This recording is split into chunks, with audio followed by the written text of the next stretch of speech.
Boa noite! Sejam muito bem-vindas e bem-vindos a mais um papo de Psi pra Psi. E o tema do vídeo de hoje é mito ou verdade? Psicólogo precisa ser neutro?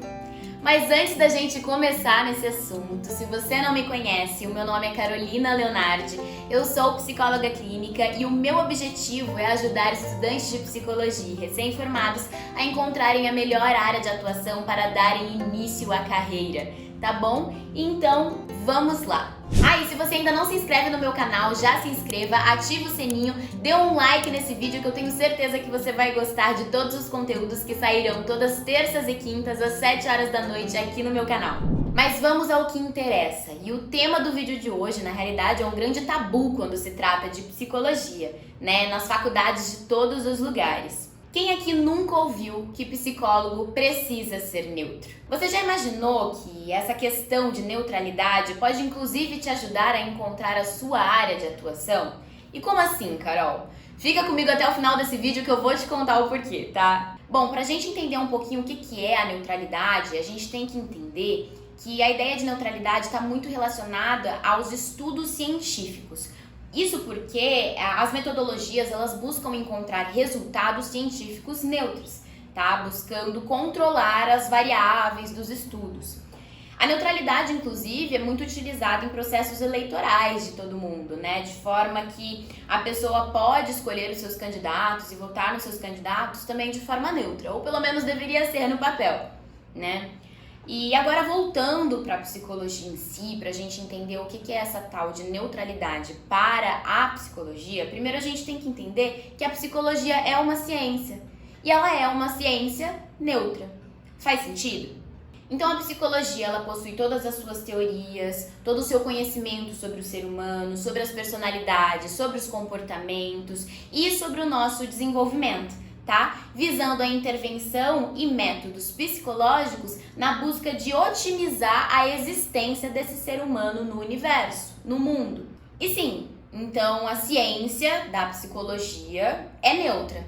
Mas será que necessariamente o cientista, que é o psicólogo, ele também é neutro? O que vocês acham? Então vamos lá. O psicólogo, ao longo de todo o seu processo de formação, ele escolhe uma teoria, um modo de se explicar o mundo. E você que é estudante de psicologia ou recém-formado em psicologia ou até mesmo já é um psicólogo há bastante tempo, sabe do que eu tô falando. Eu tô falando das abordagens da psicologia, né?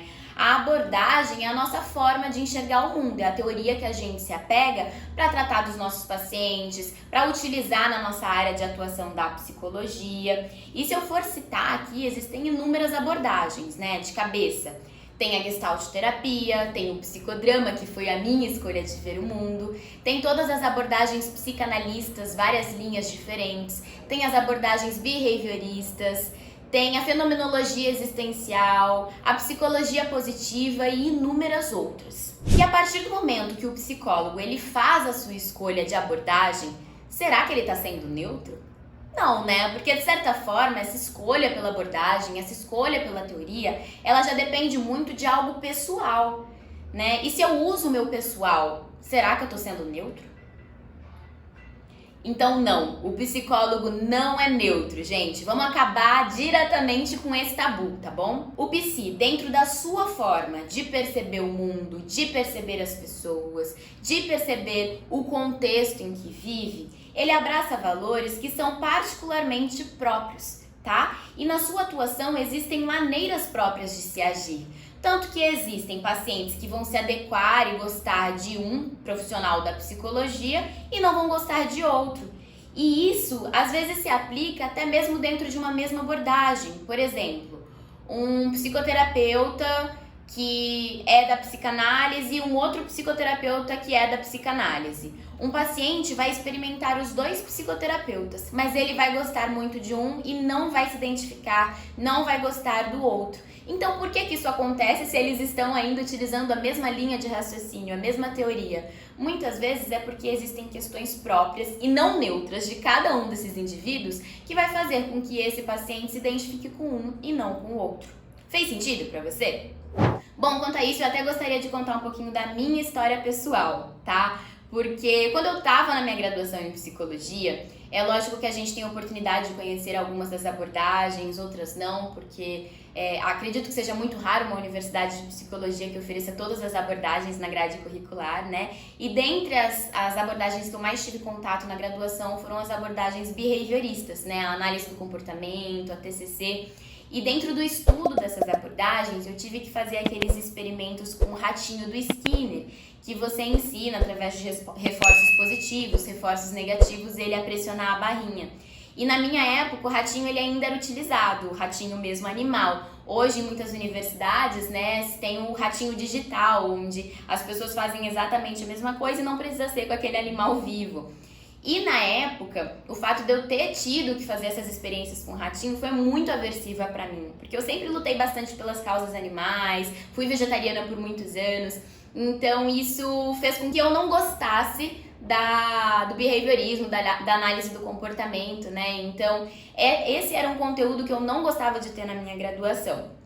Mas o que acontece? Mesmo que eu não gostasse, né, da análise do comportamento na prática, eu fiz um processo psicoterapêutico ao longo de 5 anos com uma psicóloga que era analista do comportamento e eu adorava estar com ela, né? Então, o que eu tô querendo mostrar aqui? Que muitas vezes o que vai fazer a gente se adaptar a um profissional da psicologia é justamente o fato de que ele não é neutro e que vão existir algumas características nele, na personalidade dele, que vão fazer com que a gente goste, que a gente se identifique, tá? Então, tô contando isso até pra provar pra vocês com uma história pessoal que o psicólogo não é neutro e que isso é importante, inclusive, na hora da gente estar em contato com os nossos pacientes, com os nossos clientes ou em qualquer uma das áreas da psicologia.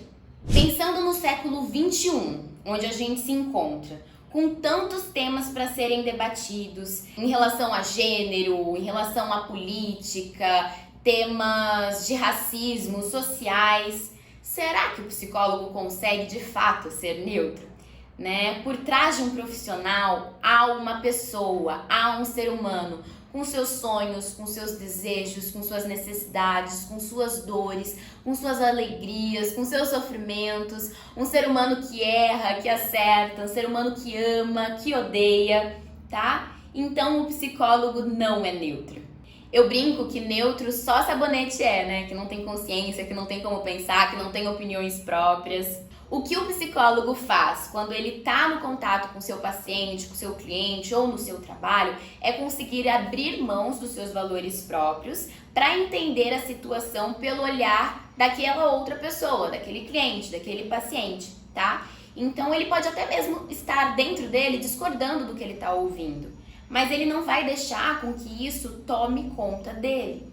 Porque naquele momento ele tentará enxergar o mundo com um outro olhar que não o dele, com as crenças, com os valores daquele indivíduo, mas isso não significa que ele não tenha as dele. Então, resumindo, o psicólogo não é neutro e a gente não precisa fingir que não existe uma pessoa por trás daquele profissional, tá? Na minha abordagem, no psicodrama, a gente compreende o quão importante é a gente apresentar para aquele cliente que nós somos sim outras versões de nós mesmos para além daquele psicólogo. Então, que eu, Carol, sou filha, que eu, Carol, sou namorada, que eu, Carol, sou mãe de pet, que eu, Carol, sou atriz, porque dessa forma, com as minhas características individuais também, eu vou trazer mais proximidade nessa relação, vou aumentar a possibilidade do nosso vínculo terapêutico, porque é importante que isso haja na hora do processo terapêutico, tá bom? Mas é claro que todas as vezes em que a gente abordar questões pessoais, alguns fatos pessoais, a gente vai precisar estar seguindo condutas éticas. E eu acho que é aí que está uma questão, porque não ser neutro não significa não ser ético. E eu acho que aí, às vezes, a gente pode acabar nos confundindo, tá bom? Muitas vezes, ao longo da nossa atividade profissional, a gente pode se deparar com alguns assuntos que nos desagradam, que a gente não consiga manter uma conduta ética, tá? E daí é nesses momentos que a gente tem que entender os nossos limites dentro da nossa atuação e indicar um outro profissional para aquele caso, indicar um outro profissional para aquele serviço, tá bom? Muitas pessoas poderiam tentar explicar a questão da neutralidade como dizendo que ser neutro é quando um profissional não convence o paciente ou o indivíduo de suas próprias convicções e valores, ele não induz o paciente, ele não deixa com que o seu estado emocional interfira no contato com o teu cliente, mas isso não é ser neutro, isso é ser ético, tá bom? Eu espero que esse papo tenha te ajudado a desmistificar algumas ideias a respeito da neutralidade do psicólogo, tá bom? E que isso também te ajude a definir a sua atividade profissional, porque quando a gente consegue compreender os nossos limites dentro da nossa conduta ética, isso também pode te ajudar a compreender qual a melhor área de atuação para você. Por exemplo, um indivíduo profissional de psicologia que passou por uma situação pessoal onde perdeu um parente muito querido, muito amado para uma doença como câncer, tá? Esse profissional pode ter adquirido, a partir dessa experiência pessoal, uma dificuldade de atender casos que envolvam o câncer, que envolvam doenças paliativas, por exemplo. E daí, se a gente for pensar dessa forma, trabalhar numa área hospitalar, num setor oncológico, talvez não seja uma boa área de atuação para esse indivíduo. Então percebe como compreender as nossas limitações pessoais e éticas também pode nos ajudar a encontrar a nossa área de atuação, a nossa atividade profissional? Escolhas bem definidas garantem e definem um futuro feliz e realizado de sucesso profissional, tá? Então busque definir a sua área de atuação, a sua abordagem e a sua especialidade. E eu quero muito tentar te ajudar nesse processo para que essa decisão seja tomada de maneira assertiva, tá bom? Eu espero que vocês tenham gostado do tema, então deem um like nesse vídeo, me acompanhem em todas as redes sociais, que eu sempre vou estar trazendo conteúdos interessantíssimos para vocês que são estudantes de psicologia ou recém-formados. Até o próximo vídeo!